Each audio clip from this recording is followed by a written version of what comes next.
जगद्गुरु महाप्रभु श्रीमद् वल्लभाचार्य जी का जन्म संवत 1567 में चंपारण बिहार में हुआ। इनका जन्म मृत अवस्था में हुआ।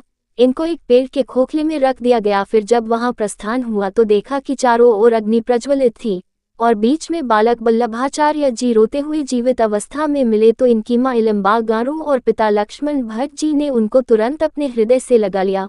उनको अल्पावस्था में ही वेद पुराण शास्त्र आदि ग्रंथों का हृदयारूढ़ हो गया और उन्होंने अनेकों शास्त्रार्थ किए, जिसमें बड़े बड़े विद्वानों को निरुत्तर कर दिया और जगद्गुरु की उपाधि आपको प्राप्त हुई। आपने पुष्टिमार्ग का प्रकाश किया, सेवा को मुख्य रूप से अपने भक्तों में पूर्ण रूप से भावात्मक सेवा का प्रयोग भाव किया और जीवों का ब्रह्म संबंध कराया।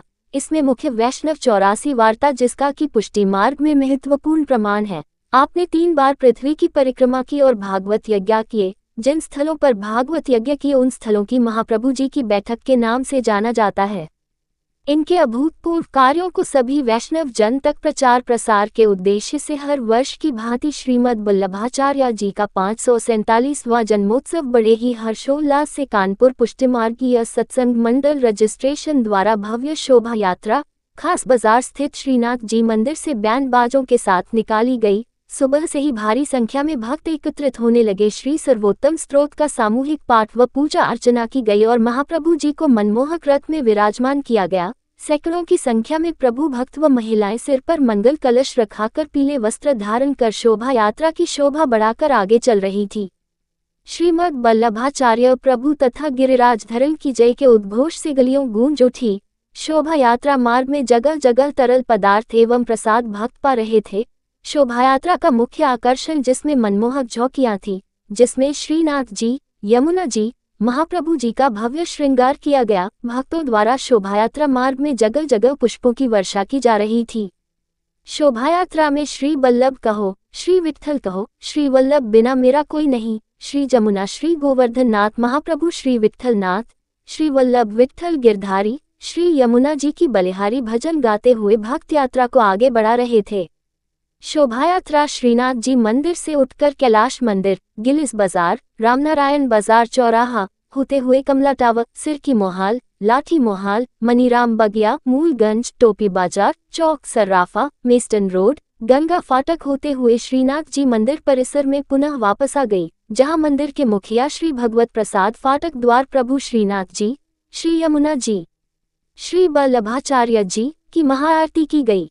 शोभायात्रा में मुख्य रूप से सर्वश्री शरद मिश्रा, भगवत प्रसाद पाठक, हरीश कपूर, आलोक मिश्रा, अविनाश चंद्र बाजपेयी, अमिताभ बाजपेयी, भूधर नारायण मिश्रा, मुकुल नारायण तिवारी, हरप्रकाश अग्निहोत्री, ऋषि पाठक, चंद्रमणि मिश्रा, विकास महेश्वरी, त्रिलोकी त्रिवेदी, सुनील सोनी, अनिल महेश्वरी, अपर्णा रस्तोगी, नीरू रस्तोगी, अमित मिश्रा, दीपू कन्हैया अग्रवाल, शुभम कपूर, अमिताभ दत्त मिश्रा, अमोद त्रिपाठी, दिलीप शुक्ला, दिलीप बाजपेयी, राजेश द्विवेदी, विमल तिवारी, मुन्ना शुक्ला, अमित द्विवेदी, सुरेश गुप्ता, विवेक दीक्षित, प्रतीक शर्मा, अपूर्व अवस्थी, अर्पित मिश्रा, विजय चौरसिया आदि लोग उपस्थित रहे।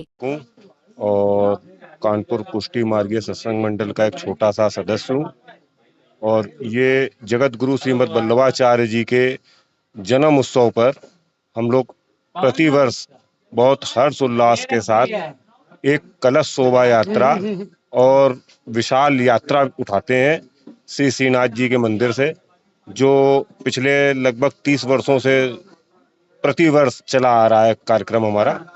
वो वही चीज को हम लोग आगे बढ़ा रहे हैं।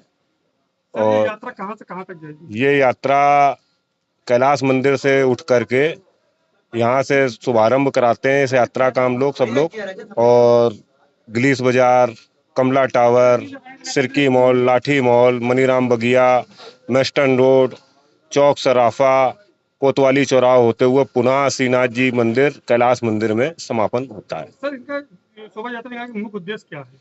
शोभा यात्रा का मुख्य उद्देश्य ये है कि वल्लभाचार्य जी जो थे, श्रीमद् वल्लभाचार्य जी, वो हमारे देश में पुष्टि मार्ग का उन्होंने प्रारंभ करा था और कैसे हम लोगों को ठाकुर जी की सेवा करनी चाहिए, कैसे उनसे लड़ाना चाहिए, भक्ति करनी चाहिए, उन्होंने ही इसका रूप दिया है।